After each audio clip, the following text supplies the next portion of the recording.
वल्लभ गिरिवरधारी यशोदनन्दन व्रजजन रञ्जन मुनतिरवनचारि यशोदनन्दन व्रजजन रञ्जन यमुनतिरवनचारि जय राधा माधव कुंज बिहारी गोपी जन वल्लभ गिरिवरधारी जय राधा माधव कुंज बिहारी गोपी जन वल्लभ गिरिवरधारी यशोदनन्दन व्रजजन रञ्जन यमुनतिरवनचारि यशोदनन्दन व्रजजन रञ्जन यमुनतिरवनचारि जय राधा माधव कुंज बिहारी गोपी जन वल्लभ गिरिवरधारी यशोदनन्दन व्रजजन रञ्जन यमुनतिरवनचारि जय राधा माधव कुंज विहारी गोपी जन वल्लभ गिरिवरधारी यशोदनन्दन व्रजजन रञ्जन यमुनतिरवनचारि Hare Krishna. Shall we go to prayers?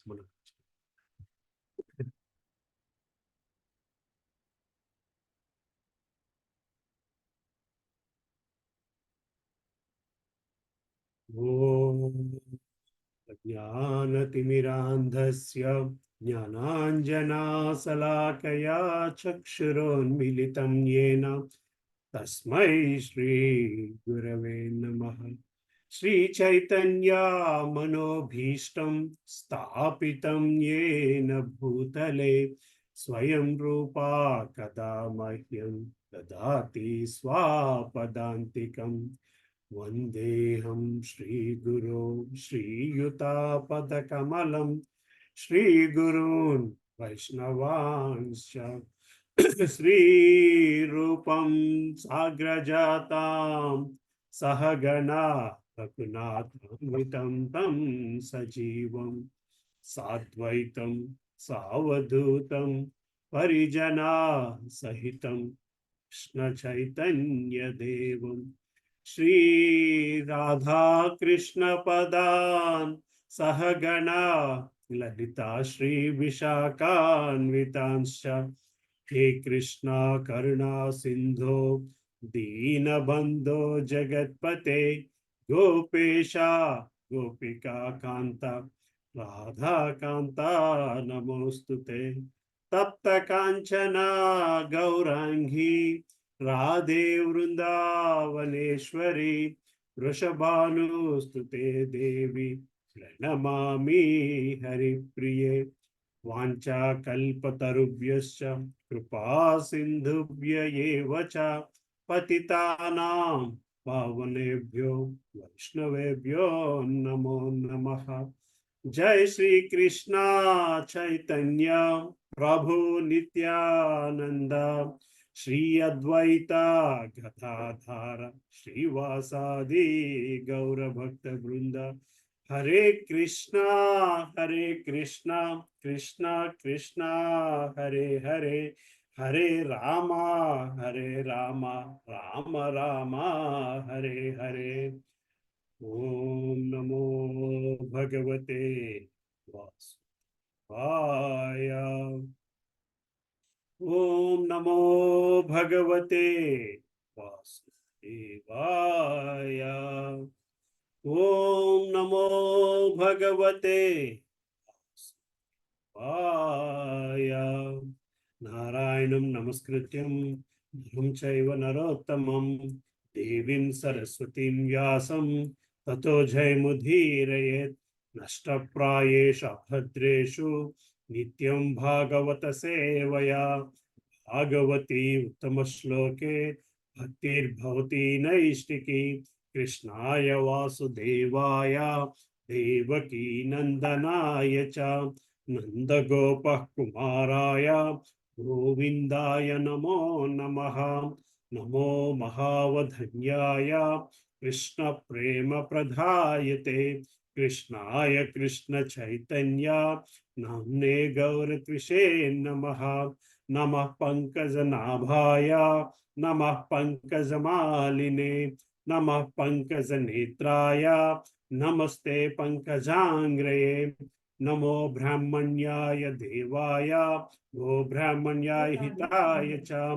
Jagathitaya Krishnaya Govindaya Namo Namaha Nama Om Vishnupadaya Krishna Prashtaya Bhutale Vipate Bhakti Vedanta Swami Nitinamine Namaste Saraswati Deve Gauravani Pracharini Nirvishesha Sunyavadi Paschatya Deshatarine Jai Sri Krishna Chaitanya Bho Nityananda Shri Advaita Gadadhara Shri Vasadi Gaura Bhakta Vrinda Hare Krishna Krishna Krishna Hare Hare Hare Rama Rama Rama Hare Hare Sri Gurum Dinatarinam Paramananda Madhavam Sri Chaitanya Ishwaram Pavitro Pavitro Sarvavayostakato Smareti Pundari Kaksham Sabhakyaharantar Suchi Sri Vishnu Sri Vishnu Sri Vishnu Hare Krishna. Hare Krishna. Prabhu and Matajis, how are you? How is everybody? Hare Krishna Prabhuji, Dandavat Pranam. Mataji, Dandavat Pranam Mataji. How are you? I'm fine. Hare Krishna Prabhuji. Hare Krishna Prabhu, Dandavat Pranam Prabhu. Hare Krishna Lilananda Prabhu, Dandavat Pranam. Prabhu, Dandavat Pranam Prabhuji. I was waiting for your lecture. Hare Rama, Rama, Rama. Haribol. Disappoint you. Hare Krishna Prabhu, Dandavat Pranam Prabhuji. Hare Krishna Prabhu, Dandavat Pranam Prabhu. Hare Krishna, Dandavat Pranam. Krishna Prabhu. Yeah. So, we are in 6th canto, 5th chapter. So, we are in Narada Muni, Narada Muni cursed by Daksha, Prajapati Daksha, right? So, last week Mataji did the first 15 slokas and I'm planning, I'll be supposed to be doing 15 to 30th slokas.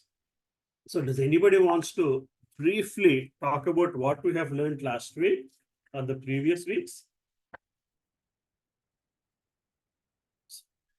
Anybody little bit of where we are in the story of on Bhagavata story?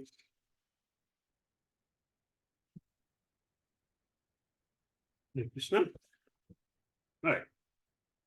So if we start looking at the entire Bhagavatam, we see how the universe, see the Bhagavatam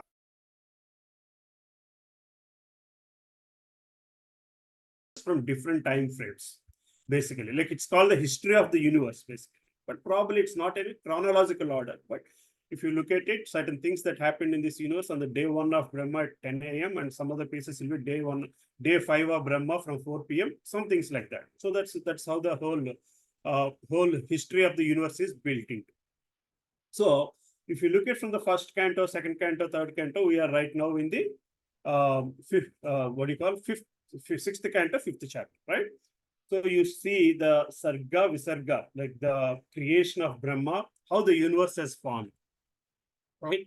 In the process, you see how the creation of the universe and then the creation of Swayambhu Manu and all those things you see them in the first 3, 4, 5 cantos. Maybe in the 5th canto, half canto also, you still see the Swayambhu Manu role, and then once you come to the 5th canto, you have Priyam Vrata, and then the chariot of Priyamvrata, how it is run and how it creates the 7 ditches, and then how the universal structure has been formed and all that stuff, right? So in the process, we also have seen in this part of the universe, we have seen what do you call it, the hellish planets. I know Nirupama Mata has really showed us the hell that day. She talked about we saw the hellish planets, and at that point, Parikshit Maharaj asks Sukadeva Goswami, okay, Sukadeva Goswami talked about hellish planets, but how do we get out of hell? Then, as part of the story, how one should get out of the hell, how one should get out of Yamaraja's clutches of Yamaraja, Sukadeva Goswami explained the Ajamala story. That's how you get deviations in Bhagavata Kadal. Otherwise, it's a single line of activity. So it goes from Sarga, Visarga, and then it goes ultimately reaching the Supreme Personality of God in the 10th canto. But in the process, we hear lots of small stories.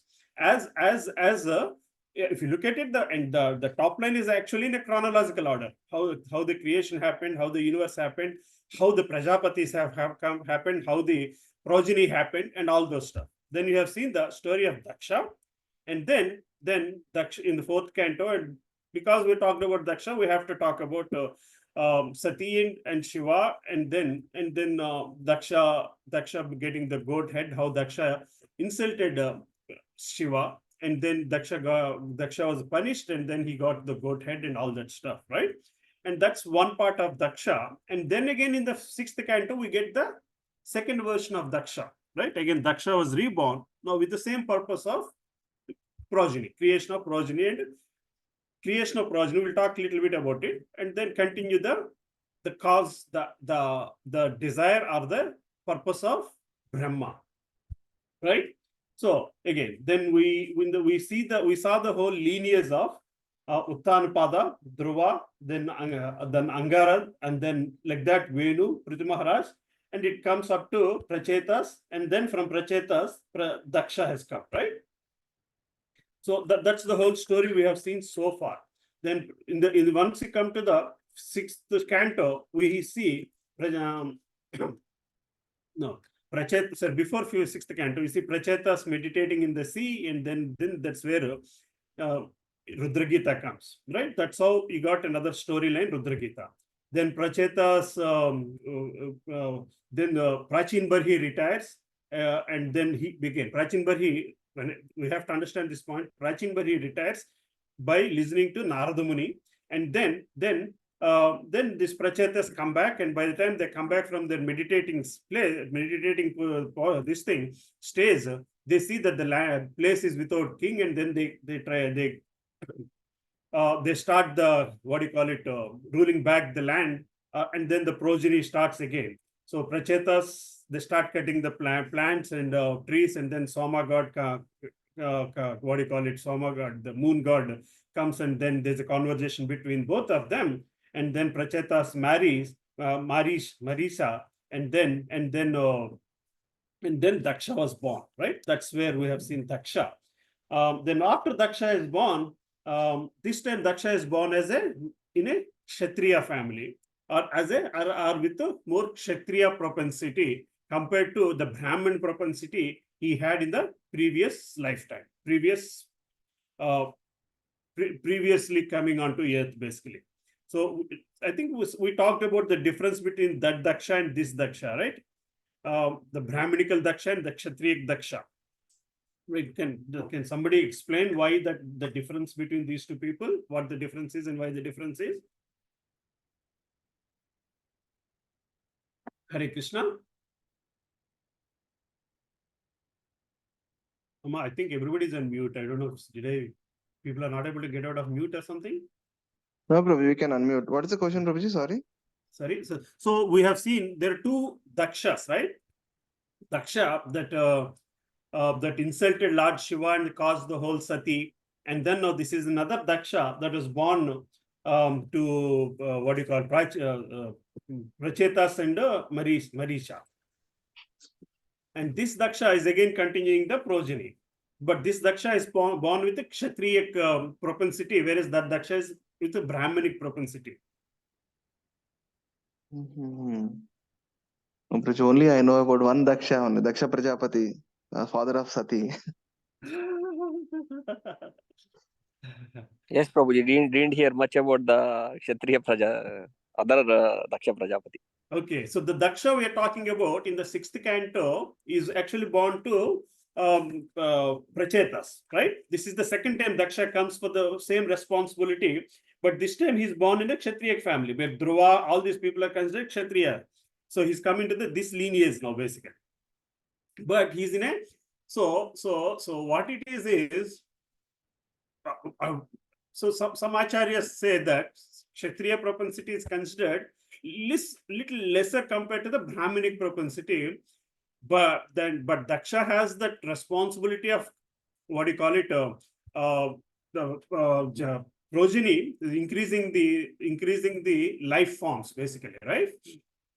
But because Daksha has insulted a pure Vaishnava Shiva, he hasn't, again after that Shiva cuts his head and then puts the goat head and all that, but still he could not overcome that Vaishnava insulting attribute that is still connected to his Jivatma. So for that reason, he showed more Kshatriya propensity, and then thus he became he is reborn as a second Daksha in a with Kshatriya propensity. Right? So that's the difference between both the Dakshas, basically. So this Daksha is more a Kshatriya, in a Kshatriya, this thing. And then he has all these children. He's born like 10,000. And then before that, actually, we saw the what do you call Hamsa Guhya prayers of Daksha. In 6.4, we have seen Hamsa Guhya prayers of Daksha. What are Hamsa Guhya prayers? Does anybody remember anything from the chapter we spoke about? These are prayers of Daksha. So, what is Hamsa? Once we talk about Hamsa, what comes into our mind? It separates milk and water. Right. It has the ability to separate milk from mixture of milk and water. And Guhya means? Secret, Prabhuji. Secret. Knowledge. Secret, right? Secret. Hidden. So, see, the milk, if the milk is mixed in water, then the milk is actually hiding inside water and Hamsa can pick it out. Right? So that way, these prayers that Daksha has recited to Lord Mahavishnu are called Hamsaguhya prayers. Daksha has not recreated prayers. So you see Kunti prayers and other prayers where these people with their heart, when in front of the Lord, they tell or they praise Lord, and those are renowned as Kunti prayers. The way the Kunti's heart is nothing but is expressed in Kunti's prayers. Or similar prayers, like every prayer, Dhruva's prayers means Dhruva's conversation with God becomes the prayers of Dhruva for us. Conversation of Kunti with God becomes the prayers of Kunti for us because she spoke her heart out for Lord. That's her love for Lord. So here Daksha speaks the most sacred elements from the Vedas. He picks out all the important aspects of Vedas and he speaks them as prayers to Lord. That's why they're called Hamsa Guhya prayers, basically. Just like Hamsa, he picked out everything that is there in Vedas and he pleased Lord by picking out what is best out of Vedas, basically. In Mahavishnu, is pleased with Daksha and he comes and he blesses Daksha. Again, when the chapter was there, we talked about it. The blessings of Daksha by Mahavishnu, the blessings of Mahavishnu to Daksha versus the blessings of Mahavishnu to Dhruva or the blessings of Mahavishnu to Prahlada, they are different. So Daksha saw Mahavishnu's mercy to an extent. See, there is the God's mercy is also in multifold. God's mercy is in multifold. Something we should all understand this very clearly. What it means is, for us, God's mercy can come in the form of when we pray God for something, God will fulfill the desire. When we pray God for something, God will fulfill the desire. Most of the times we pray God for something materialistic and God fulfills that. So that God's mercy can come in the form of fulfilling our materialistic desire versus fulfilling our spiritual journey or our spiritual desire. This is something very clearly one should understand. What it means here, Daksha only got mercy to do his karmic activities better, not the mercy of doing his spiritual activities better. You get the difference, Prabhu? So mercy of God. So sometimes when we think some desire of ours is fulfilled, we say it's mercy of God. It's mercy of God. By mercy of God, I was able to get that job. By mercy of Krishna, I was able to do that act. But these are all materialistic things. These are all materialistic things. But the desire should be, I need the mercy of God. No, I need the mercy of God so that I will love God and get his love back. You're not going to get his love unless you love. You see what I'm saying? Otherwise, God's mercy will always be there. God's mercy will always be there on what you desire. In this way, Daksha was given more karmic mercy to fulfill his karmic activities. Right? So again, we have to understand how God mercy works, or how Jivatma and God's mercy, the relation between Jivatma and God's mercy is. Right? There are 5 steps in everybody's life, in every story of a Jivatma. One, the first and foremost reason why any one of us are on this planet Earth, why we are away from God, we all talk about this a lot of times, right? The first reason why we say we are away from God, Karma. sorry, Prabhu, Because of karma, we have born here. because of karma, okay, Because our desire to enjoy the material world. because of our desire to enjoy. So that is karma, karmic enjoyment, doing karma by enjoyment, or enjoying due to the karma we have done. Right? It goes in a cycle. That's the reason why we are there. Then what happens after that point of time? Because this enjoyment is in the platform of materialistic life, we get to a point where we start getting frustration out of that enjoyment. That happens in everybody's life. For one or other reason, it can be the enjoyment can be the source of frustration, or jara vyadhi, right? Mrityu, jara vyadhi. All these 3 things will make you not being able to enjoy the way you were able to enjoy a few days back. That frustration comes. With years, that frustration comes because you're not young anymore. Then what do most people do? They try to push themselves back into that enjoyment phase by one or other way. By first thing they do is by applying more creams, more moistures, more this, more that. Then at some point they start giving up and they'll start going towards God. So with frustration, this is a very important point. With frustration, how frustration divides people or drives people into different areas. Some of them go and to fulfill their frustration or to forget their frustration, they take shelter of drugs. They take shelter of intoxicated material. They take shelter of things that give them shortcuts to get to the enjoyment point.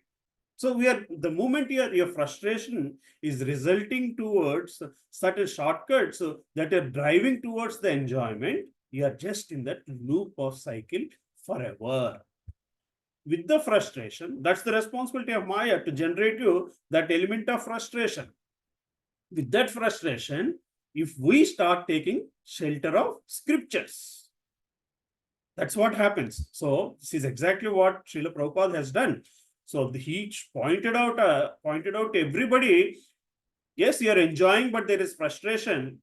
To stop taking your frustration towards the other side, he put the 4 regulative principles. The moment you are bound to the 4 regulative principles, the only way to get out of the frustration is take shelter of the scriptures. Agree? Anybody differ here? So once you start taking the shelter of scriptures, what happens? The next step is, after once you start taking the scriptures, you will come across a guru, an acharya, that will help you take out or teach you why that enjoyment is not the right path. And then because that enjoyment will always result in frustration, and why you have to take the shelter of scriptures to get out of that frustration, and once you do that, how you can be linked to the Supreme Personality of Godhead. That's the fifth stage in our lives. These stages are a must if you want to get into, go back to the Lord Krishna. So in some places, some people might skip a phase. Right from enjoyment, even before getting frustration, by their by their previous karma, they might take scriptures. They might embrace scriptures, or they might come across a great sage. Then that will. But bottom line is, but most of us, we go through these 5 stages. Bottom line is, from stage 1 to stage 5 have to happen. Stage 1 to stage 5 has to happen. We have seen this in lot of stories.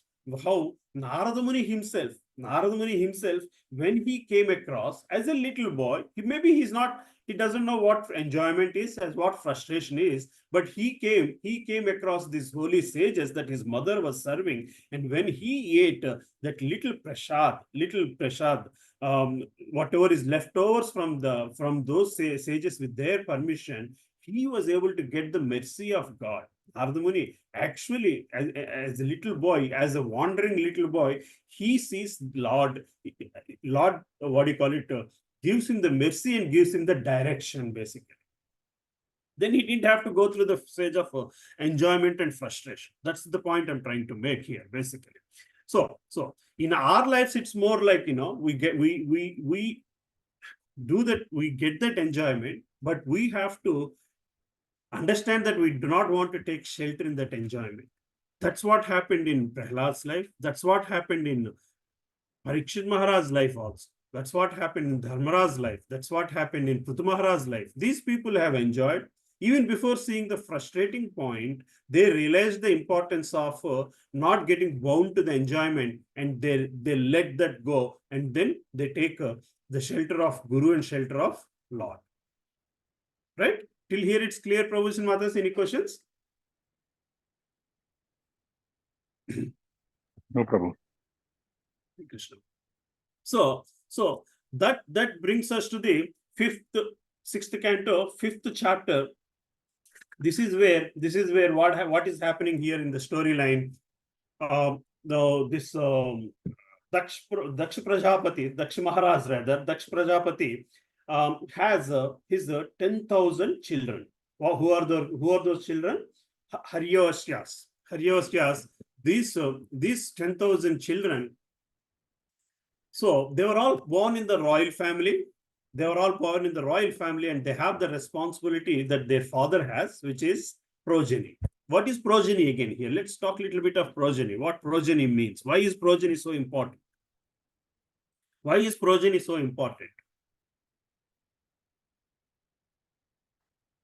Anybody?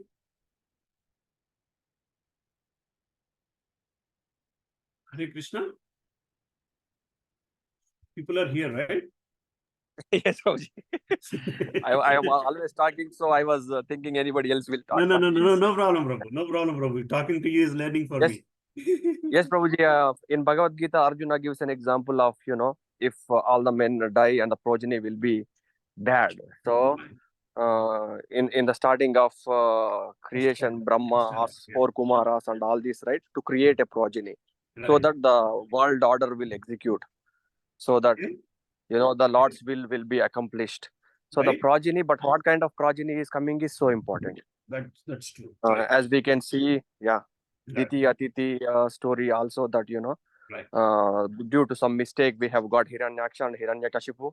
And right after they are born, it is told that they will be the Kantakas to the world. Right. The blood rain will come. So Right. the good progeny is important, Prabhuji, to execute the Lord's will and world order, is my understanding. Hare Krishna. Wonderful, wonderful. Thank you, Prabhu, so much. Thank you so much, Prabhu. Any other explanation? What is progeny really mean? The Prabhu Raghunandan Prabhu clearly explained so many things in this. Basically, it's an activity fulfilling the will of Lord, basically. And he talked about good progeny and bad progeny and stuff, basically. So from the creation of universe and from Daksha's point of view or Brahma's point of view, that responsibility to Daksha to increase progeny means what? Means what? Anybody else want to take any other shot at it? Goal, Prabhuji. Goal, Prabhu. Okay. So we talked about the facts of enjoyment, right? The enjoyment, the Jivatma. So one of main attribute why Jivatma is in this world, or Jivatma needs to be in this world, is that element of enjoyment. And that enjoyment is different for different Jivatmas. And that's the reason why you need different kinds of bodies to fulfill different enjoy propensities, basically. So for that, you need a lot of people, lot of things. Again, like the progeny means, so here it's not like they're going to create another human being. The progeny can be anything, basically. Progeny, if you go to the end of this particular chapter, you will see the Daksha's children creating all kinds of creatures. The what do you call the reptiles, the other things, and all those things. So the responsibility of progeny is actually fulfilling somebody's what do you call it? Somebody's an opportunity to give somebody to fulfill his enjoyment propensity that will result in frustration, that should result in sheltering scriptures, that should result in going back to the Godhead. That's the will of God. When Raghunandan Prabhu says to fulfill the will of God, that's exactly what we are talking about. The will of God means being able to put somebody through this process of and then what do you call it, bring the transformative change. A progeny means giving a Jivatma an opportunity to take a body that will help him bring a transformative change that will ultimately take him closer to the Supreme Personality of Godhead, right? That's the purpose of Prajapatis. That's why they're called Prajapatis. So they should be able to create all kinds of required bodies, all kinds of required bodies that can fulfill different kinds of enjoyment, basically. So now Daksha has these 10,000 children. So they're all born as kings. So now again, as Raghunandan Prabhu explained, the progeny can be unwanted, wanted progeny. When do they get wanted progeny versus unwanted progeny? When they are in the proper state of mind. That's exactly the reason why we say even now we should go through the Garbhadhara Sanskaram, because you should be in the right state of mind so that the right person is born, basically, or you fulfill the desires of the right Jivatma. So for that reason, he asks this Haryavashyas to go and meditate, to do some austerities, like brahmacharis. Before getting into Grihastha, they're supposed to do these austerities at Narayana Sarasu. So he wants them to be in the best state of mind before doing the progeny activity. So they all 10,000 people, they go to Narayana Sarasu, and then they do their tapas, and then they become the right people, basically. At that point of time, Narada Muni sees these wonderful 10,000 little children or kids, basically. When I say wonderful, when he sees them as pure-hearted souls.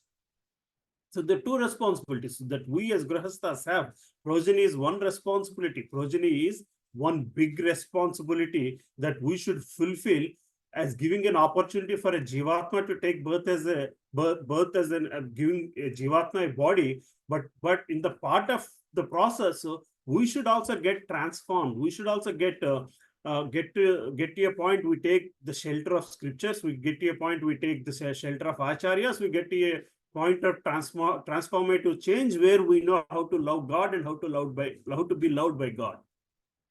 So when Narada Muni sees these Haryavasyas, he thinks these people don't have to go through this cycle. They're already pure-hearted people, and they really can actually go take shelter of the God just like that. They're already matured enough. They're ripe enough in their purity of, or in their transformative, in their heart transformative sense. So they're already in the pure form, and then they already knows all the scriptural this thing, and they already took shelter of the scriptures. So do they really have to go through the phases of life enjoyment and frustration, because they already bypass those two phases? And he comes and he gives them instructions. That's what we have seen in the last class. So Narada Muni speaks to them 4 shlokas. In this chapter, 4 shlokas that Narada Muni speaks to them, 6, 7, 8, 9, basically. These are the 4 shlokas in which he gives them a very cryptic words he uses, basically. So those words are we discussed in the last week. So if you look at these 10 Sanskrit words on the left side, the resulting as a meaning on the right side, basically. These are coming from the 4 shlokas, 6 to 10 shlokas. So the same Narada Muni has talked to Prachin Barhi. Says Narada Muni and Prachin Barhi conversation. What is that about? Does anybody remember? Puranjana story. Absolutely. Puranjana story. What is Puranjana story?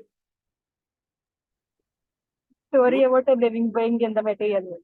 Sorry, Amma, story between? Allegorical story of living being in the material world. How Absolutely. he suffers in the material world. Absolutely. So how many chapters did we have about Puranjana Charita? 4 chapters. Narada Muni spoke in elaborate the entire Puranjana story to let Prachin Barhi. What is Prachin Barhi's state of mind at that point of time? He's ruling the kingdom. See, he's ruling the kingdom. What is the state of Haryavasyas at this point of time? They're yet to get to see that, what do you call it, the royalty. They're ready. According to Daksha, they're ready for a royal life. They're ready for a royalty. Whereas there, Prachin Barhi has already been ruling. So to bring the state of mind of Prachin Barhi from that where he is to attain a state where to bring in that mental transformative, heart transformative, Narada Muni has to speak 4 chapters. Here for these people, he has to do only 4 shlokas. See the difference, Prabhuji's Mataji. Again, it's Narada Muni intervention to Dhruva Maharaj. He has to speak only one thing. Om Namo Bhagavate Vasudevaya. That's all you have to handle. That's all. So the same Narada Muni has given, shown path to different people in the entire lineage, basically. So here he talks about 10 allegoric phrases he uses. These are all discussed last week, but we'll just go through very quickly one more time. The first phrase he says is, not seen the extremities of the earth. You guys have not seen the extremities of the earth, but there is only one male king. And then there is only one kingdom that you are not planning to go and rule a king, becoming kings and rule the place. But there is only one king and one kingdom. And then be careful. You might be entering into a hole. Once you enter the hole, nobody he would not even say be careful. There is one hole that in which if you enter, it's difficult to come out. Then he also talks about unchaste prostitute changing dresses.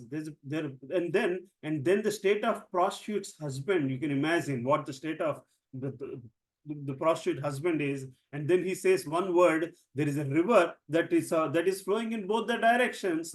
And then there is a house made of 25 elements. And then there is a speaking swan that vibrates various sounds.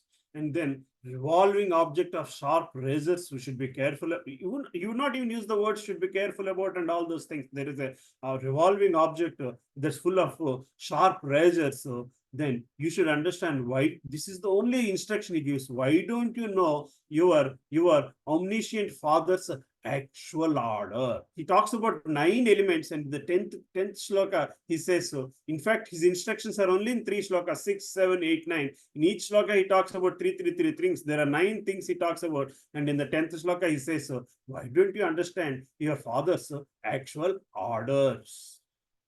Right? This is clear till here. So when Narada Muni says his son, these Haryavashyas, they you have not seen the extremities of earth. Then the 11th shloka, so in the 11th shloka, then this Haryavashyas, they say only one word after hearing to Narada Muni. All 10,000 of them say only one word. Kim asat karma bhir bhavat. What it means is, what will be the benefit of our actions? Why are we trying to change something else? They have understood exactly what Narada Muni was telling to them by telling these 9 words or 10 words of asking them, please understand your actual father.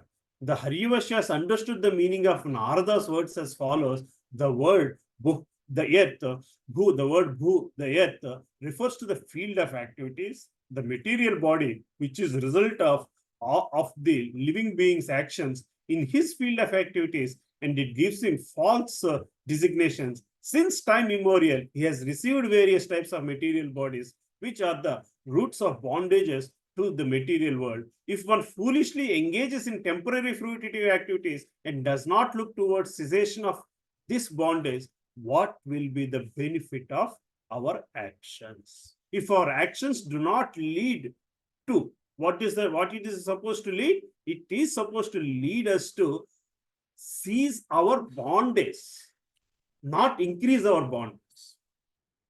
The action we do today should cease our bondage tomorrow, not increase our bondage tomorrow. The more our actions are increasing our bondages, the more we are getting stuck on this earth. The extremities of earth offer. What do they offer? It is called karma bhumi. What does karma bhumi offer? It does offer you things that are putting you back on the karma bhumi, or it makes the activities on this planet look very attractive. This is compared in the 11th shloka. Extremities of earth are compared to material body, are seen as material body, and the body, when it calls the material body, it is seen as a golden case of a parrot. The parrot is nothing but the Jivatma getting materialistically engaged in the earthly body, basically, right? So that's how they understood the first instruction in the 11th shloka. And in the 12th shloka, when he said there is only one male king, that male king is none other than the Supreme Personality of the God. We are wanting to become kings, but Narada Muni is talking about the one male king, the one and one only male king, that is the Supreme Personality of Godhead. And we should not hanker about these things, but look for a way to reach that particular king.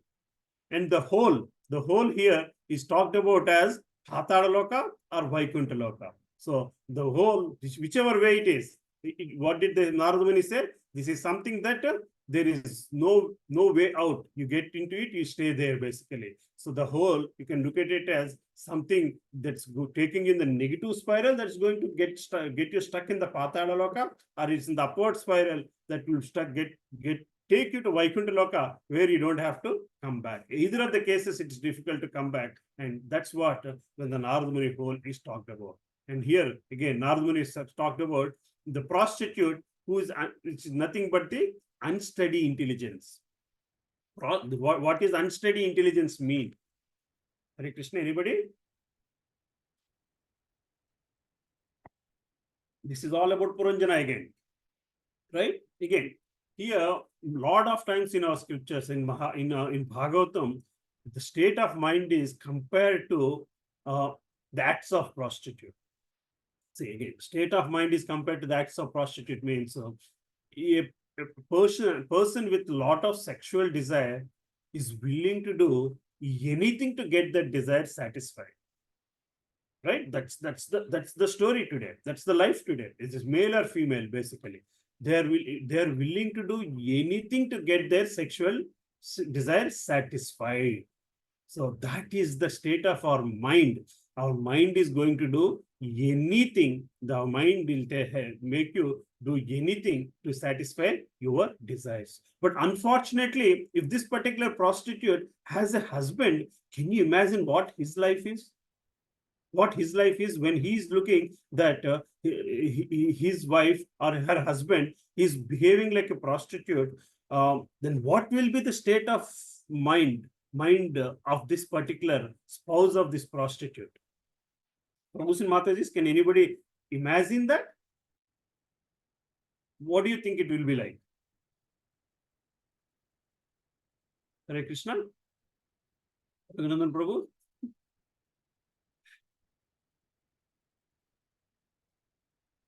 So, Due to poor financial conditions, he has to accept. right. So yes, Prabhu. It's just the mind, the husband or the spouse of this prostitute is seeing this prostitute doing different things to attract the opposite sex person, just to have his or her sexual desire filled. Right? Doing all kinds of activities. Then what will be the state of that person? He simply sits and cries. Simply sits and cries for the behavior of the other person. That's the state of Jivatma. That's the state of Jivatma looking at the mind that is running around desires. That is the state of Jivatma looking at the mind running around desires and not being helping. See, the mind's responsibility is to help Jivatma to get out of this bondage, basically. That's the purpose of the subtle body. That's the purpose of the gross body.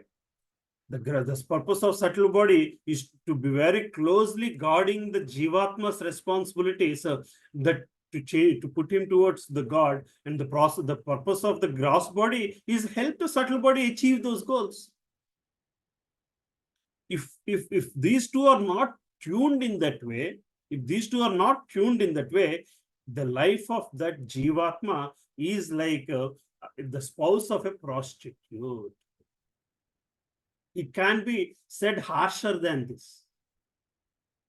It just can't be said harsher than this, basically. Right? Prabhu's and Matas, any questions, any comments on this? So it only reflects the disciplines or the attributes we have. What are the attributes? The gross body elements and the subtle body elements, if they are not able to help the Jivatma, achieve its goal of reaching back to the Godhead, then you have wasted one lifetime. No, you have wasted millions of lifetimes that have put you in this state, that gave you the opportunity to do that in this state, in this lifetime. Right? That is how Jivatma is suffering when it sees the mind with all its desires. Right? So this is where exactly we stopped 15th chapter, 15th sloka. So from 16th sloka is what I'm supposed to be doing. Sorry, I think I already took 45 minutes. So but let's go in this flow. Is this okay, Prabhu and Matajis? Yes, Prabhuji. Yes, Prabhu. So the 16th shloka. So who is going to read the translation for me? Hare Krishna. Can somebody help me read the translation? Hare Krishna Prabhuji. Swapna Mataji, read. Translation. Narad Muni had said that there is a river flowing in both directions. The Aryasvas understood the purport of this statement. Material nature functions in two ways, by creation and dissolution. Thus, the river of the material nature flows both ways. A living entity who unknowingly falls in this river is submerged in its waves, and since the current is swifter near the banks of the river, he is unable to get out. What will be the benefit of performing fruitive activities in that river of Maya. Hare Krishna. Shall I continue? Purport? Thank you, Mataji. Let's give it a little bit of pause. So the Narada Muni talked about a river that's flowing in both the directions, and this is how Haryavasya understood. Haryavasya understood the purport of this statement: the river flowing in both the directions, or the river with two banks. Material nature functions in two ways: by creation and dissolution, by birth and death. Thus, the river of material nature flows in both the directions. So, which means it gives you an opportunity to fulfill, and it seizes the opportunity to fulfill your duties, responsibilities, desires. When responsibilities becomes desires, or the desires are overtaking the responsibilities, you are going in one direction. When responsibility is taking over desire, you are going in the other direction. The living entity who unknowingly falls in this river is submerged. See, when a living entity is unknowingly falls, like you can be, you should understand that you have fallen, then that is something. If you are not even understand that you have fallen, then you are unknowingly fallen in the river, is submerged in its waves. And since the current is swifter near the banks of the river, he is unable to get out. That what will be the benefit of performing fruitive activities in such river of Maya? So this river of Maya is pushing in both the directions. And in such river, if you are just doing fruitive activities, karmic activities, activities that are resulting in some fruit, some materialistic activities, then you are in the river of Maya.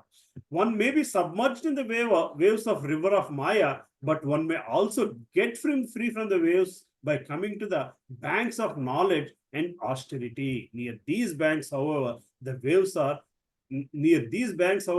are very strong. If one does not understand how he is being tossed by the waves, but simply engages in temporary fruitive activities, what benefit will he derive?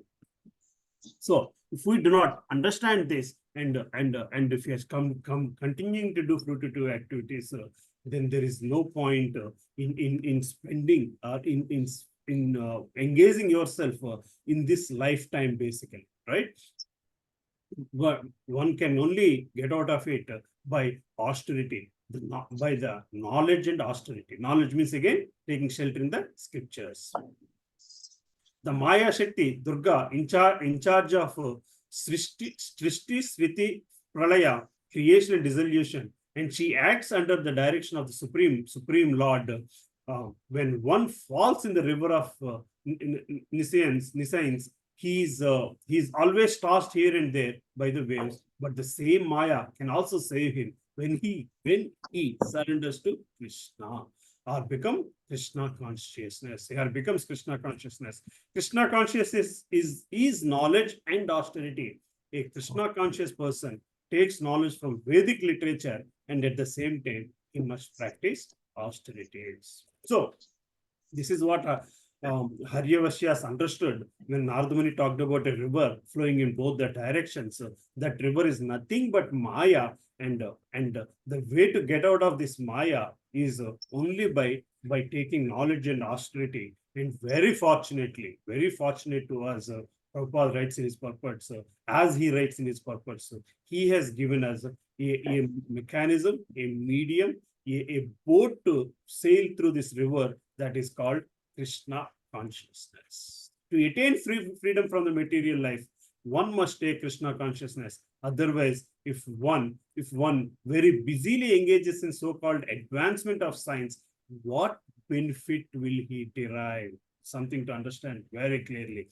If one is carried away by the waves of nature, what is the meaning of being a great scientist or a philosopher?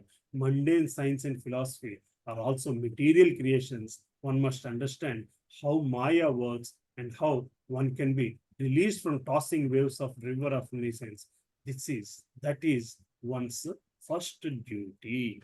Hare Krishna. Any questions on this? So the river that flows in both directions is nothing but the mechanism of Maya that tosses you in one direction, in one way or other way, with fruitive results of materialistic activities. But what is the purpose of it? Then when Daksha asked these Haryavashyas to come back, rule and generate progeny, Haryavashyas are thinking, this is all going to be materialistic activity. What is the use of it? It's not going to help us in spiritual progress. Right? Any questions on this analogy? Hare Krishna. So then in the 17th, then the next one is a house made of 25 elements. What's the house made of 25 elements? Body. This material world. The materialist world. Okay, 1 minute, Amma. So sorry, can I mute somebody here? Panchabhuta, Pancha. All this. Yes, Prabhu. Cheppandi, Prabhu. Chittamu, mind, elements కదా Prabhuji. Yes. గుణాలు, gunas and Yes, Prabhu. Yes. బుద్ధి, మనసు, చిత్తం, అహంకారము. Yes. Yes. Hare Krishna. Cheppandi. Go ahead with this. Prabhu, 5 karmendriyas, 5 jnanendriyas, 5 gross elements, 3 subtle elements, 5 sense objects, and 23. You gave me 23. unmanifested. Sorry? Pradhana. Prakriti manifested state of one of the 3 modes of material nature. Sattva, Rajo, Tamo, Guna. Yes. Right? And what's the 20? That's 24. జీవాత్మ. Jiva. Very good. Please stand away from the door. So Jivatma is the 25th element. So in Bhagavad Gita we talk about 24 elements, right? Most of the places they talk about 24 elements. Then there's some places they talk 25 elements. In some places they talk 26 elements. I don't know if you have seen that. One second, I'm going to mute you, Lilananda. So where do they talk about 25? Where do they talk about 26 elements? Do you know? So when you talk them in the context of Jivatma, you talk about 24 elements that are influencing Jiva. But when you talk in the context of Paramatma, you talk 25 elements, 24 plus 1, 25 elements as the doing of Paramatma, or as a representation of Paramatma, or as creation of Paramatma, as when put together one whole thing that is an element of Paramatma. So that's how when the Narada Muni told him there's a house of 25 elements, they understood that Narada Muni is talking about the Lord. Then they understood that Narada Muni is talking about Jivatma being, or Jivatma's craving towards going back to its owner, the Supreme Personality of God. And see, when we say again, when they talk about 5 elements, you talk about only Panchabhutas. When you talk about 20 elements, you're talking about all the gross body. So when you're talking about 20 elements, why are we talking about 20 elements? These 20 elements have to serve the 3 elements, the 3 subtle body elements. Then you're talking about 24 elements, the 3 subtle body elements in one of the 3 modes, the make is 24. These 24 elements have to serve. When I use the word serve, they have to work towards the goal of that Jivatma. That's when it means serving really. Then the Jivatma has to serve the Paramatma means to work towards the goal of Paramatma, right? So these Haryavashyas clearly understood what Narada Muni is talking about when he's talked about 25 elements.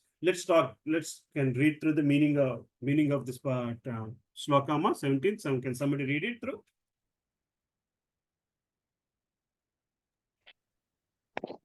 Hare Krishna, Madhvi Mataji. Hare Krishna Prabhuji. Madhvi Mataji, yes, read this. The translation and purport, Srila Prabhupada ki Jai. Translation. Narada Muni It had is me, said, Padma Prabhuji. So, okay. Madhvi Mataji is reading, Amma. Sorry. Okay. Go ahead. Should I know, Prabhuji? Read it, Amma. Madhvi Mataji, read it, please. Yeah. Narada Muni had said that there is a house made of 25 elements. The Haryas was understood this analogy. The Supreme Lord is the reservoir of the 25 elements, and as the Supreme Being, the conductor of cause and effect. he causes their manifestation. If one engages in temporary fruitive activities, not knowing that Supreme Person, what benefit will he derive? Purpose. Philosophers and scientists conduct scholarly research to find the original cause, but they should do so scientifically, not whimsically or through fantastic theories. The science of the original cause is explained in various Vedic literatures. Atato Brahma Jignasa Janmadi Asya Ataha. The Vedanta Sutra explains that one should inquire about the Supreme Soul. Such inquiry about the Supreme is called Brahma Jignasa. The absolute truth, Tattva, is explained in Srimad Bhagavatam. Hare Krishna. Okay, Mataji. Thank you, Amma. Thank you, Prabhuji. Hare Krishna.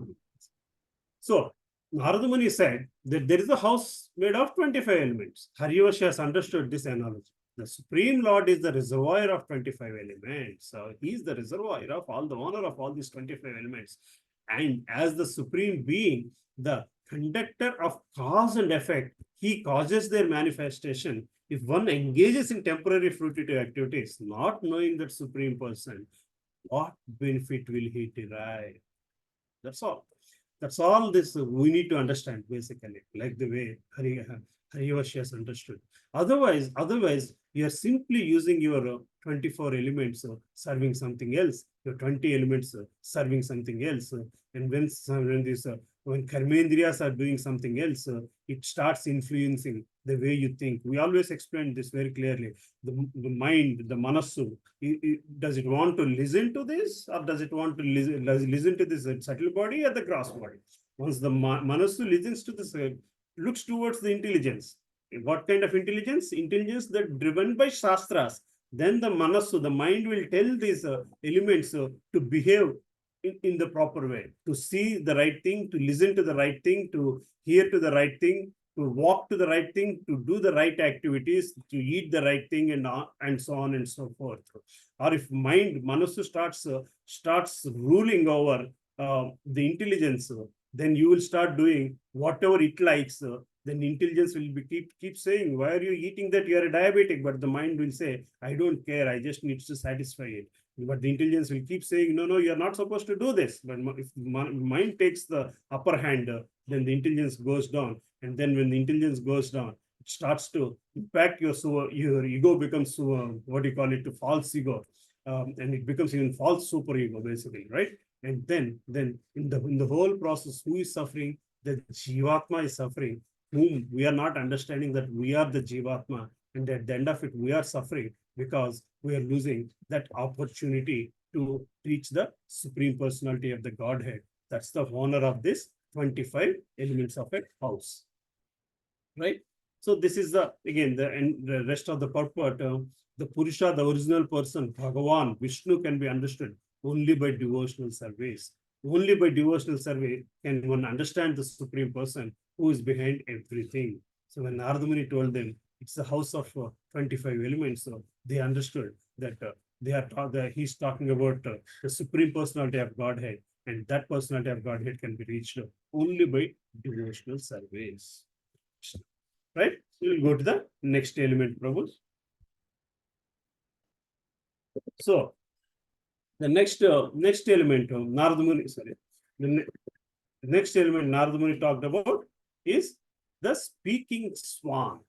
The speaking swan is nothing but, Haryavashi has understood it as nothing but the Shastras. The speaking swan. Again, as we talked about swan before, it knows how to filter out what is good, what is bad. And the Vedas are always, or what do you call it, are told out, are spoken out. And then that's the speaking swan that they understood that they have to take shelter in Shastras and nothing else, basically. So let's talk a little bit on the 18th shloka. Anybody, Padma Mataji, you want to read? Okay. I will read, Prabhuji. Thank you, Mataji. Translation. Narada had spoken of a swan. That swan is explained in this verse. The Vedic literature, Shastras, vividly describe how to understand the Supreme Law, the source of material and spiritual energy. Indeed, they already explain two energies. The swan, Hamsa, is who discriminates between matter and spirit, who accepts the liberation. The words of scriptures consist of variegated vibration. Fully ready the Hare Krishna. I don't know. I lost Mataji. Narada Muni has spoken of a swan. That swan is explained in this verse. The Vedic literatures, Shastra, vividly describe how to understand the Supreme Lord, the source of all material and spiritual energy. Indeed, they elaborately explain these two energies. The swan, Hamsa, is one who discriminates between matter and spirit, who accepts the essence of everything, and who explains the meaning of bondage and the means of liberation. The words of scriptures consists of variegated vibrations. That's the speak we are talking about. If a foolish rascal leaves aside the study of these shastras to engage in temporary activities, what will be the result? What is the use of it, basically? If when this is all available and we are not taking shelter under that, then what is the purpose of life? The Krishna consciousness movement is very eager to present Vedic literature in modern languages, especially Western languages such as English, French, and German. The leaders of the Western world, the Americans, the Europeans, have become the idols of modern civilization because the Western people are very sophisticated in temporary activities for the advancement of material civilization. A sane man, however, can see that all such grand activities, although perhaps very important for temporary lives, have nothing to do with eternal life.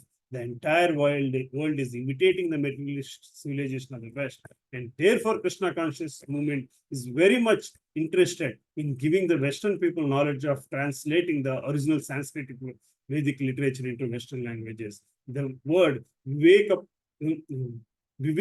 Padam refers to the path of logical discourses concerning the aim of life. If one does not discuss that which is important in life, one is put into darkness and must struggle for existence. What then is the benefit of his advancement in knowledge? The people of the West are seeing their students becoming hippies despite gorgeous arrangements of universities and university education.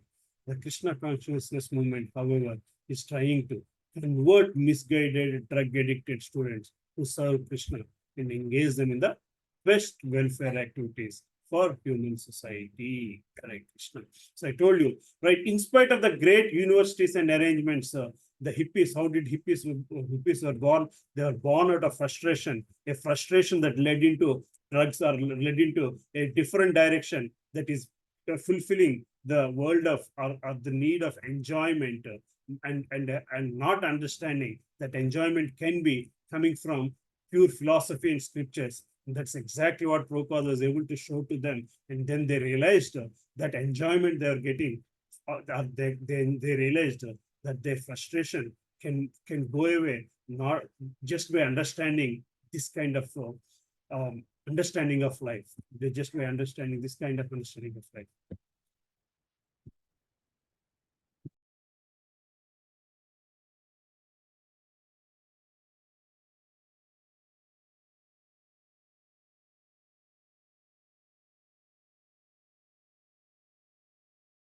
Sorry, Hare Krishna. Yeah. So if not, what is if you are not able to take shelter in scriptures, if not, what is the use of this life? Right? Any questions on this, Shloka Prabhuji's Mataji's? Then let's look at what the next attribute that this Hariyavasyas understood basically. When Narada Muni talked about revolving blades, the revolving object, the blade, that's nothing but the time basically, Kala Chakra, the spikes of the blades of the spikes of revolving blades basically. That's what Narada Muni said. And these Hariyavasyas clearly understood that Narada Muni is talking about Kala Chakra, which if we do not take care of it, what is the use of our life? We do not understand this. Who is going to read me this translation, Prabhuji Mataji? Hare Krishna, Prabhuji. Dandat Pranam, Prabhuji. Dandat Pranam, Saraswati Mataji. Hare Krishna. Translation by His Divine Grace, A.C. Bhaktivedanta Swami Srila Prabhupada Ki Jai. Narada Muni has spoken of a physical object made of sharp blades and thunderbolts. The Haryavarshas understood this allegory as follows. Eternal time moves very sharply, as if made of razors and thunderbolts. Uninterpreted, it drives the activities of the entire world. If one doesn't try to study the eternal element of time, what benefit can he derive from performing temporary material activities? Hare Krishna. Thank you so Purport much. also, Prabhuji. చదువుతారమ్మా చదవండి కొంచెం చదవండి. Purport. This verse explains the word Shaura Pavyam Swayam Brahmi, which especially refers to the orbit of eternal time. It is said that time and tide wait for no man. According to the moral instruction of the great politician Chanakya Pandita, Ayushaha Kshana Eko Api Na Labhyaha Swarna Kotibhihi Nachen Nirantakam Nitihi Kacha Hanis Tato Adhika. Even a moment of one's lifetime could not be written in exchange for millions of dollars. Therefore, one should consider how much loss one suffers if he wastes even a moment of his life for nothing. Live like an animal, not understanding the goal of life, one foolishly thinks that there is no eternity and that his lifespan of 50, 60, or at the most 100 years is everything. That is the great foolishness. Time is eternal, and in the material world, one passes through different phases of his eternal life. Time is compared herein to a sharp razor. A razor is meant to shave the hair from one faces, but if not carefully handled, the razors will cause disaster. One is advised not to create a disaster by misusing his lifetime. One should be extremely careful to utilize the span of his life for spiritual realization or Krishna conscious. Thank you so much, Mataji. So, Narada Muni spoke of physical object made of sharp blades and thunderbolts. The Haryavarshas understood this allegory as follows. Eternal time moves very sharply, as if made of razors and thunderbolts. Uninterrupted and fully independent. One drives the activities of entire world. It drives the activities of the entire world. Time drives the activities of entire world. If one does not try to study the eternal element of time, what benefit can he derive from performing temporary material activities? See, temporary material activities of material are temporary in nature, right? Temporary material. So, provision matters. It's very important. Why is it very important to understand the time? Basically, time is just one snapshot we were given in the history of this universe, or we were given one opportunity to fix our problem of enjoyment propensity to surrender and serve God, surrender and serve God propensity, basically, if I'm allowed to say. So that if we do not understand the movement of time, or how sharp it can be, why? Because as Chanakya Pandit said, a second lost, doesn't matter how many $1 million you spend, you cannot regain that. A second lost that is not spent in Krishna consciousness cannot be regained. A second lost not spent in Krishna consciousness has two effects. One, you're not going in positive direction. Second, you're going in negative direction. If that particular second is spent on something that is mundane, that's giving only material fruitive activities, and that you are bonded by it.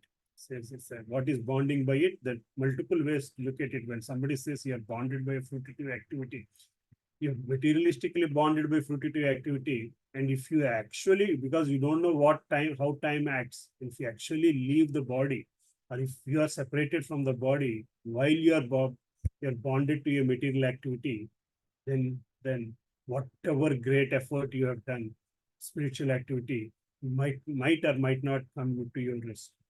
But if that at that moment, at the time of leaving your body, separating from the body, if you are able to think spiritually, like the Jamila, in whose case time has given him a second chance. But we don't know if all of us has a second chance. Probably, if Ajamila story is called the second chance, not for us to take shelter in shelter in the fact that there is a second chance versus we have to take shelter such that we don't have to depend on second chance, because it's very difficult to depend on that second chance.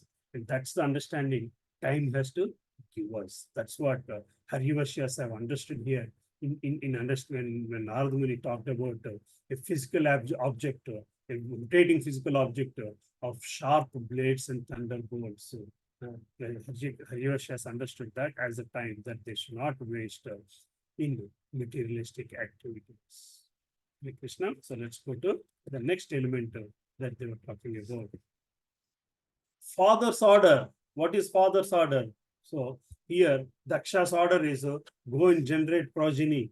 Daksha's order is go and generate progeny. But Harivashyas understood when Narada Muni said you should follow father's order, then they understood that Narada Muni is asking them to take shelter in the scriptures as their father. For Daksha is a materialistic father that will result in materialistic orders, but the real father is nothing but the scriptures that under which we should take the shelter, and then this is what that shloka explains. Hare Krishna. Who wants to read this 20th shloka?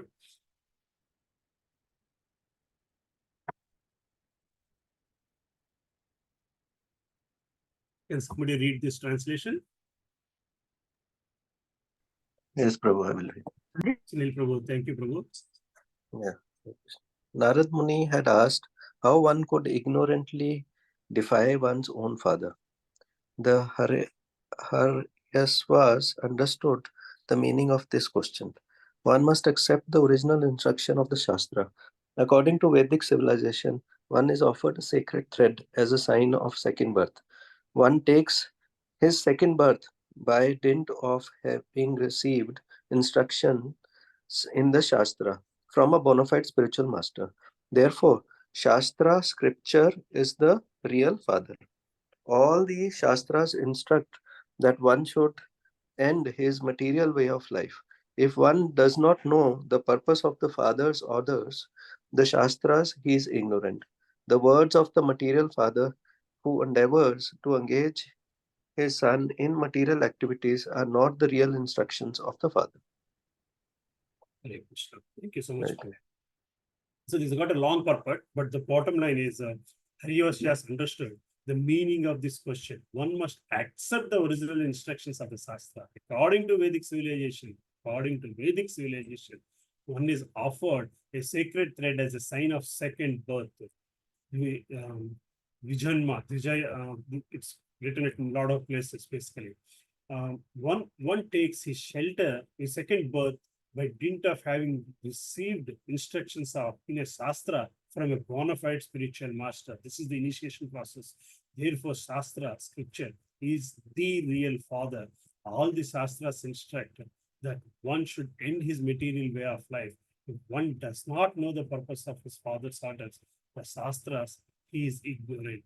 The words of material father who endeavors to engage his son in material activities are not real instructions of a father. So material father who endeavors to engage his son in material activities are not real instructions of a father. They are just materialistic person giving you materialistic instruction.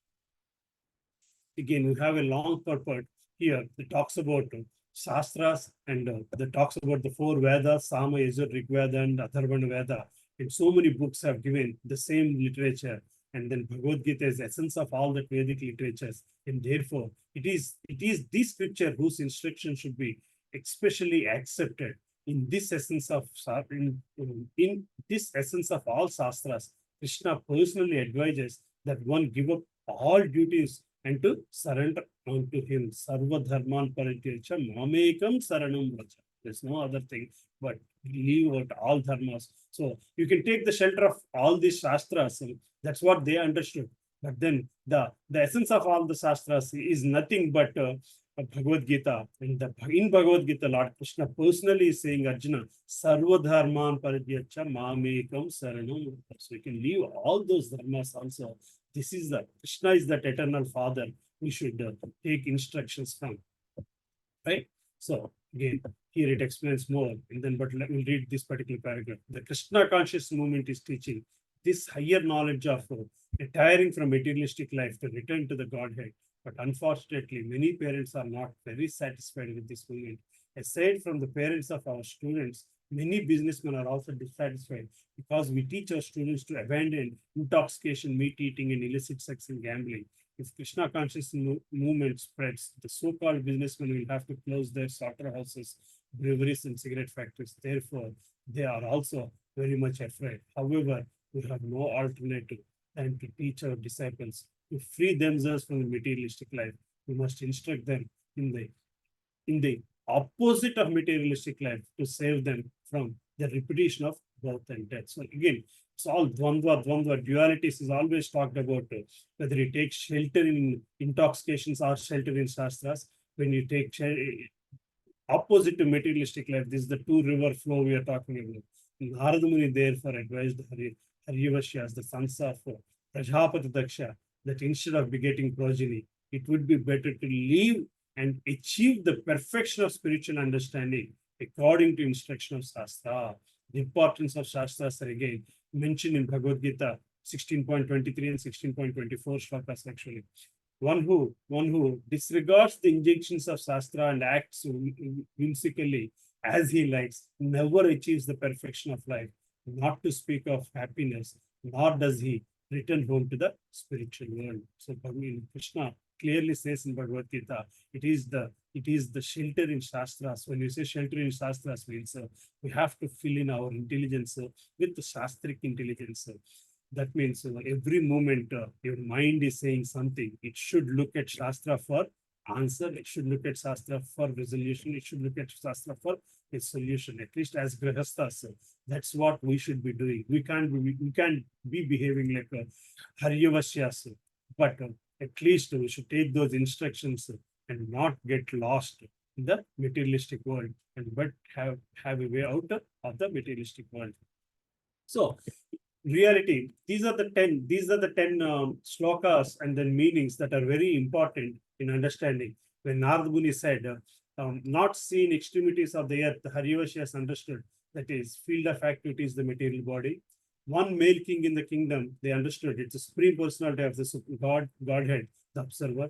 And when he talked about a whole, when entered, no one emerges. It refers to the Patala or Vaikuntha.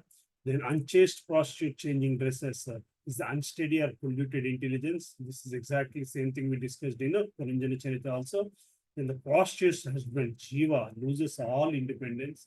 The river flowing in both directions, material nature, creation and dissolution.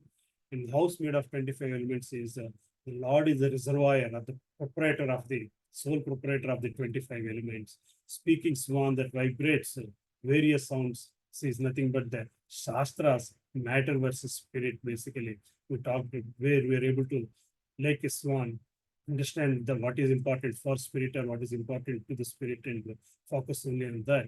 Revolving object of the sharp razor is nothing but the eternal time. And why don't you know your omniscient father or the actual order? Then these people understood Shastras are the real father. Then the Guru is the one who can give you that particular knowledge, is the real father. They should follow the instructions from. And in this case, they followed from the instructions of Narada Muni. And then what happens to the Haryavashyas? Then Sukadeva Goswami continued, my dear king, after hearing the instructions of Narada, Haryavashyas, the sons of Prajapati Daksha, were firmly convinced. They all believed in the instructions and reached the same conclusion. Having accepted him as their spiritual master, they circumlated the great sage and followed the path which one never returns to this world. Unfortunately, they had to say they did not work in the plan of Prajapati Daksha, and they have decided to move with the plan with the teachings of Narada Muni and take the path to spirituality more seriously than come back to Daksha. So what happened? So let's go through a little bit of the rest of the story. Basically, these are the important aspect of the story is what we discussed. And in the 22nd sloka, the 7 musical notes, Sarigamapa, are used in musical instruments, but originally they come from the Samaveda, the great Narada vibrates sounds. So anyway, so describing the pastimes of Supreme Personality of Lord by such transcendental vibrations such as Hare Krishna, Krishna Krishna, Hare Hare, Hare Rama, Rama Rama, Hare Hare. He fixes his mind at the lotus feet of the Lord, as he directly perceives Rishikesha, the master of the senses. After delivering the Harivashyas, Narada Muni continued traveling throughout the planetary system, his mind always fixed in the lotus feet of the Lord. Here, in this purport, actually, there's a lot of songs and prayers of Narada Muni, basically, that Acharyas have written. Bhakti Vinod Thakur, it's a song on Narada Muni. It's a nice song. Probably it will be good one of the days if we are able to sing this song and do these prayers, basically. I'm not going to go through this. Again, the purport of this song, that Narada Muni is a great soul and so on and so forth, basically. So here Bhakti Vinod Thakur says, when the universe becomes ecstatic, my desire is satisfied. I therefore pray unto the lotus feet of Rupa Goswami that this chanting of Hare Nama may go on nicely like this. So as the storyline goes, when Harivasyas have left for their own path, then Prajapati Daksha was little worried about, because of the instruction of Narada Muni, they deviated from the orders of the father. When Daksha heard of this news, which was brought to him by Narada Muni, he began to lament. Although he was father of such good sons, he had lost them all. Certainly, this was lamentable when Daksha, when a father loses so many sons like that, 10,000 sons, he lamented on Narada Muni, so that he lost the sons. But then Prajapati Daksha gave birth to hundreds, 1,000 sons. He lost 10,000 sons, and then he gave birth to 1,000 sons. They are called Salvavyashyas, Haryavasyas and Salvasyas. The Salvasyas then again were brought up by Daksha in the same fashion as how Haryavasyas were brought up. They were also asked to go to the Narayana lake to perform austerities and be ready to become, to take over the kingdom, basically. So then their life started.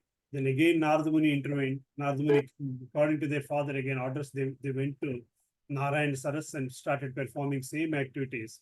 And then what happened is that Narada Muni comes again in the 26th sloka. As Narayana Sarasa, the second group of sons performed penances in the same way as the first two. They bathed in the holy river, and by its touch, all their dirty material desires in their hearts were cleansed away. They murmured mantras beginning with Omkara and underwent a severe course of austerities, just like their elder brothers have done. But what happens is Narada Muni comes and gives them instructions again in the 27th and 28th shloka. Let's read through this translation. Can anybody help me read through this 27, 28 translation, Prabhuji?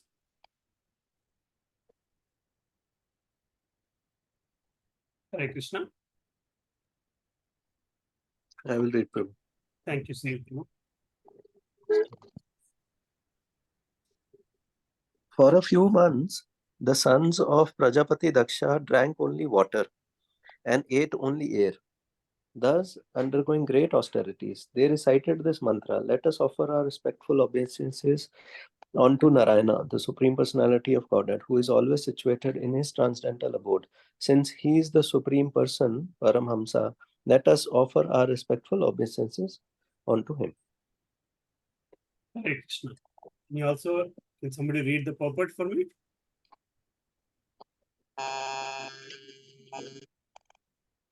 Yeah, I'll read, Prabhuji. Hare Krishna, Mataji. Thank you, Mataji.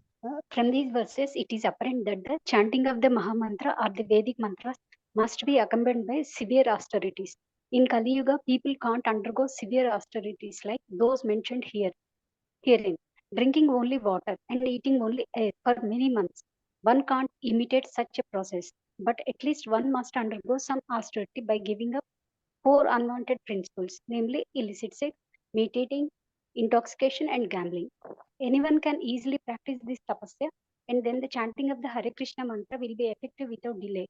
One should not give up the process of austerity. If possible, one should bathe in the waters of Ganges or Yamuna, or in the absence of Ganges and Yamuna, one may bathe in the water of sea.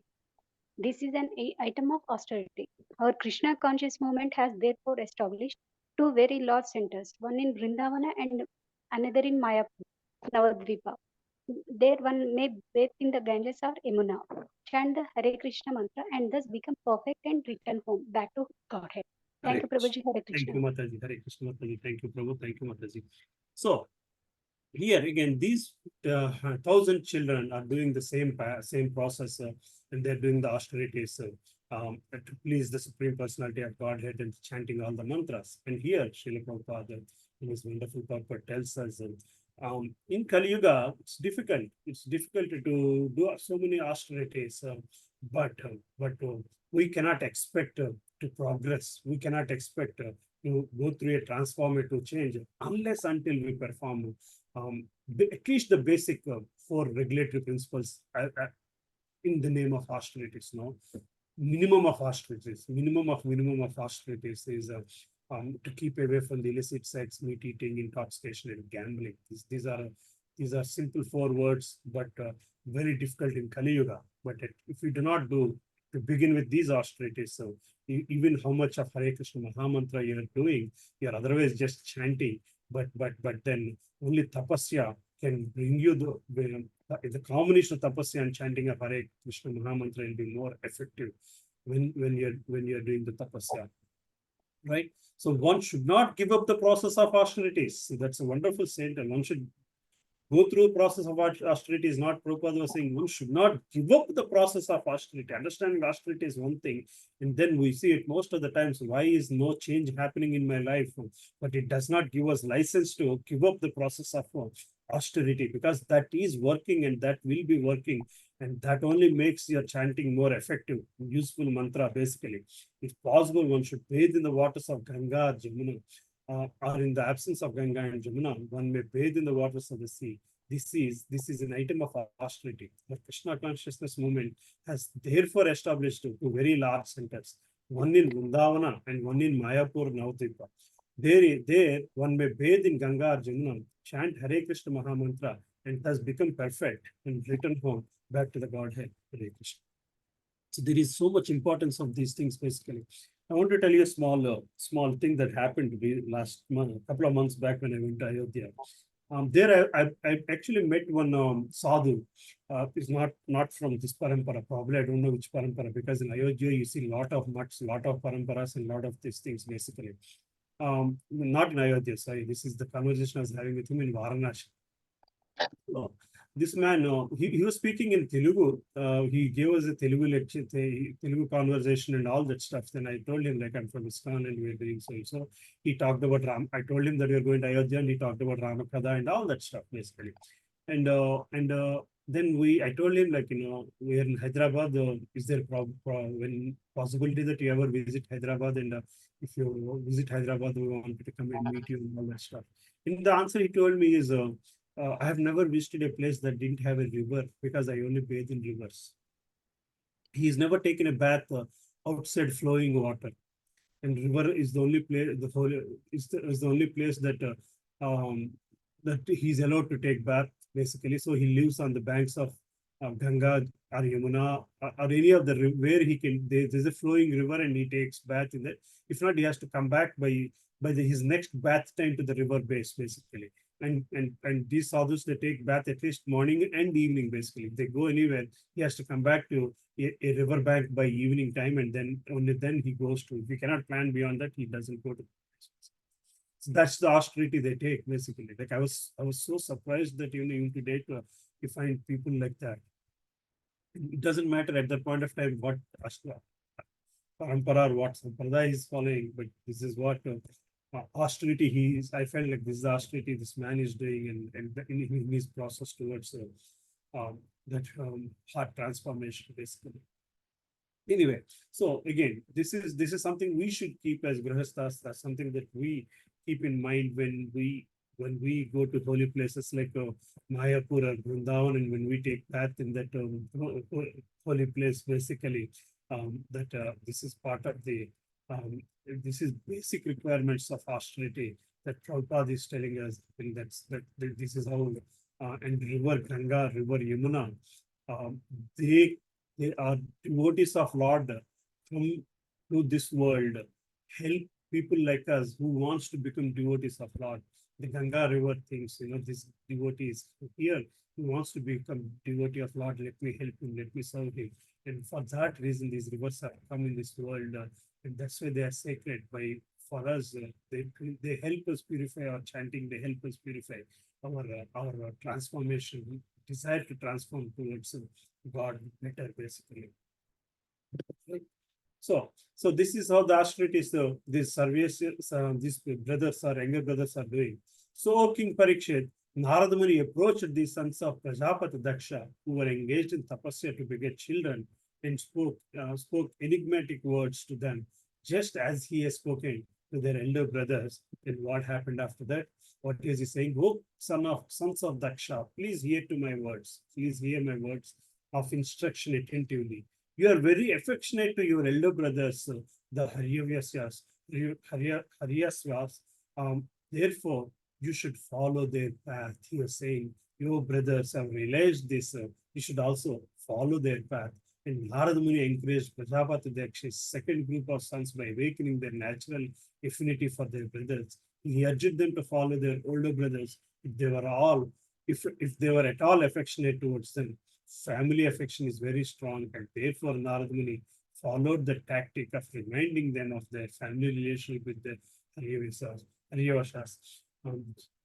Generally, the word Nigama refers to Vedas, but here Nigama refers to instructions contained in Vedas. Srimad Bhagavatam says, Nigama Kalpataror Gantim Phalam. The Vedic instructions are like a tree, which Srimad Bhagavatam is the ripened fruit. Narada Muni is engaged in distributing this fruit, and therefore he instructed Vedavyasa to write this Mahapurana Srimad Bhagavatam for the benefit of the ignorant human society. So we should get the same benefit, or we should take the same benefit by reading Bhagavatam as the benefit these sons of Daksha have taken. And for that reason, Narada Muni has instructed Vedavyasa to give us Srimad Bhagavatam. And this is the desire of Prabhupada, basically. This is the desire of Narada Muni. This is the desire of Vedavyasa. This is the desire of Prabhupada in establishing Krishna consciousness movement for us to take fruits of this Nigamakalpa Vriksha, basically, this Amala Purana, Srimad Bhagavatam. The material miseries of living entity, which are superfluous to him, can be directly mitigated by linking the process of devotional service. But the mass of people do not know this, and therefore the learned Vedavyas compiled the Vedic literature, which in its relation to the supreme truth, again, Bhagavatam 1.7.6 explains that people are suffering because of ignorance and are following the wrong path of happiness. This is called anartha. These material activities will never make them happy, and therefore Narada instructed Vedavyasa to record the instructions of Srimad Bhagavatam, record the instructions of Srimad Bhagavatam. Vedavyasa actually followed Narada and did this. And Srimad Bhagavatam is the supreme instruction of Vedas. Gatim Phalam, and the ripened fruit of the Vedas is Srimad Bhagavatam. So we should draw the parallels between the instructions of Narada to the sons of Daksha, and the instructions of Narada to Vyasa, and the instructions that Prabhupada has taken for us by translating, the pains Prabhupada has taken for us by translating Srimad Bhagavatam and giving us all these instructions. So with only one goal, the same goal that Narada Muni had for Dhruva, the same goal that Narada Muni had for Prachin Varhi, the same goal Narada Muni had for the sons of Daksha. Krishna. So that's what we are supposed to do. And that's what these children here, these 1,000 children, took the instructions of Narada Muni a brother aware of the principles of religion followers in the footsteps of elder brothers. Because of being highly elevated, such a pious brother gets the opportunity to associate and enjoy the demigods like morals, who are all affectionate to their brothers. So they followed their brothers, and they too went away from the instructions of Daksha. And that is something we will see in the next slokas in the next class tomorrow. So Daksha then gets what do you call it, aggravated, and he curses Narada Muni. That's the chapter of this the title of this chapter. Narada Muni being cursed by Prajapati Daksha, and we will see more of those details tomorrow in our class. Hare Krishna. With that, I conclude this particular my class here basically. Then how these the rest of the storyline we'll talk about it tomorrow.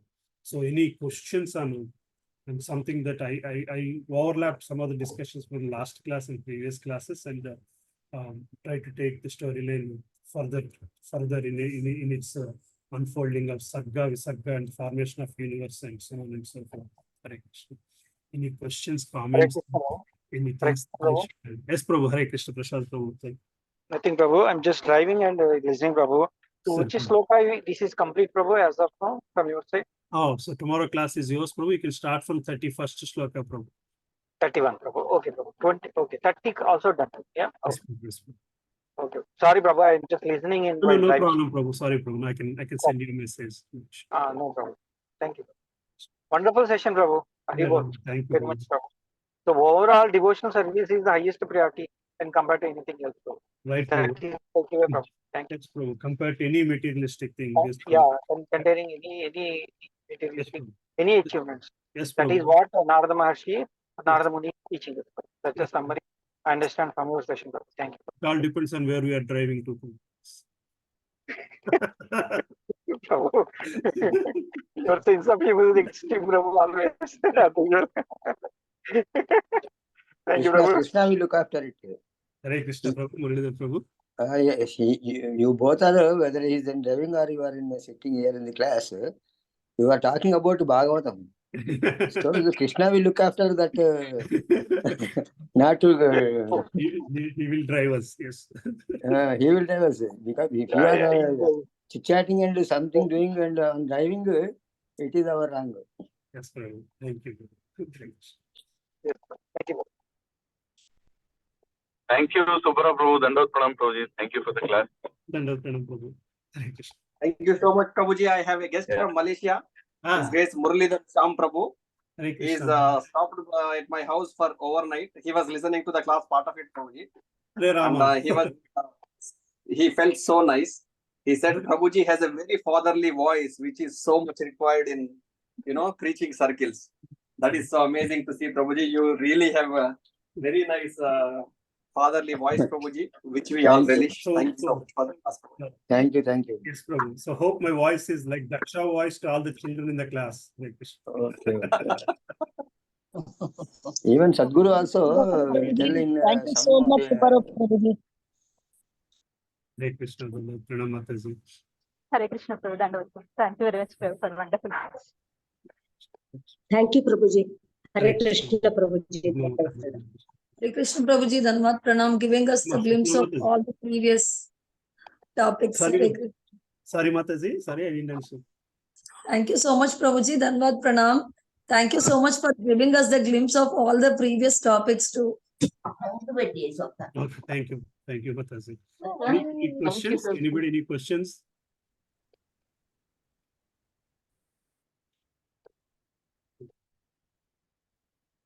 Yeah, Ma, this is a nice topic. I mean, nice. I mean, everything in Bhagavatam is nice piece of work, basically. Right? We just have to reiterate ourselves. Hare Krishna, Prabhuji. Dandot Pranam. Thank you, Prabhuji, for a wonderful class.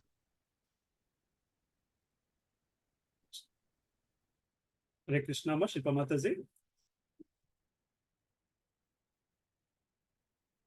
Hare Krishna, Prabhuji. Dandot Pranam. Thank you, Prabhuji. Shall we close here, Ma? There are no further. Okay, Prabhuji. We will conclude here. Thank you so much, Prabhuji. Thank you for the very nice class. Thank you, Prabhuji. Thank you. Thank you for accommodating, rechanging my schedule, Mataji. Thank you. Hare Krishna, Krishna Krishna, Hare Hare, Hare Rama, Rama Rama, Hare Hare. Hare Krishna, Krishna Krishna, Hare Hare, Hare Rama, Rama Rama, Hare Hare. Hare Krishna, Krishna Krishna, Hare Hare, Hare Rama, Rama Rama, Hare Hare. Sarvam Shri Krishna Arpanamastu. Vaishnavebhyo Namo Namaha.